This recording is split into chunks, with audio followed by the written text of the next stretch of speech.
بسم اللہ الرحمن الرحیم۔ السلام علیکم۔ آپ دیکھ رہے ہیں دنیائے اسلام 786۔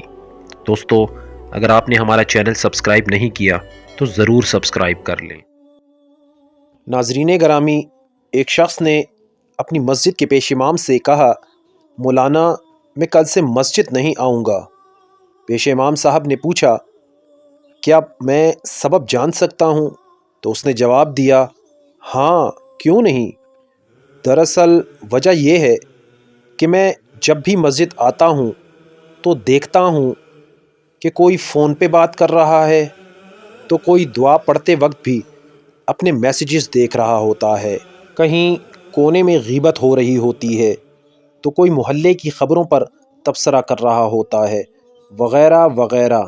پیش امام صاحب نے وجہ سننے کے بعد کہا، اگر ہو سکے تو مسجد نہ آنے کا اپنا آخری فیصلہ کرنے سے پہلے ایک عمل کر لیجئے۔ اس نے کہا، بالکل میں تیار ہوں۔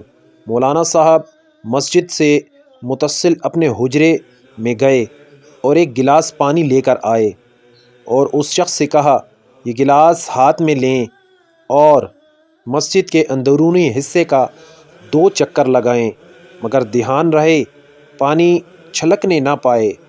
اس شخص نے کہا، قبلہ اس میں کون سی بڑی بات ہے، یہ تو میں انجام دے سکتا ہوں۔ اس نے گلاس لیا اور پوری احتیاط سے مسجد کے گرد 2 چکر لگا ڈالے۔ مولانا صاحب کے پاس آ کر خوشی سے بتایا کہ ایک قطرہ بھی نہیں چھلکا۔ پیش امام صاحب نے کہا، یہ بتائیں جس وقت آپ مسجد کا چکر لگا رہے تھے اس دوران مسجد میں کتنے لوگ فون پر باتیں یا غیبت یا محلے کی خبروں پر تبصرہ کر رہے تھے؟ اس نے کہا، قبلہ میرا سارا دھیان اس پر تھا کہ پانی چھلکنے نہ پائے، میں نے لوگوں پر توجہ ہی نہیں دی۔ پیش امام صاحب نے کہا، جب آپ مسجد آتے ہیں تو اپنا سارا دھیان خدا کی سمت رکھیں۔ جب آپ خالص خدا کے لیے مسجد آئیں گے تو آپ کو خبر ہی نہ ہوگی کون کیا کر رہا ہے۔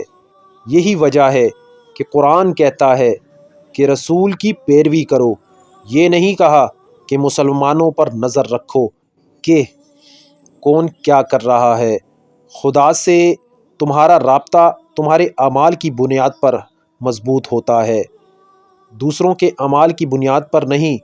قرآن کریم اور سب کو قیامت کے دن اکیلے ہی آنا ہے۔ اللہ پاک ہم سب کو عمل کرنے کی توفیق عطا فرمائے، آمین ثم آمین۔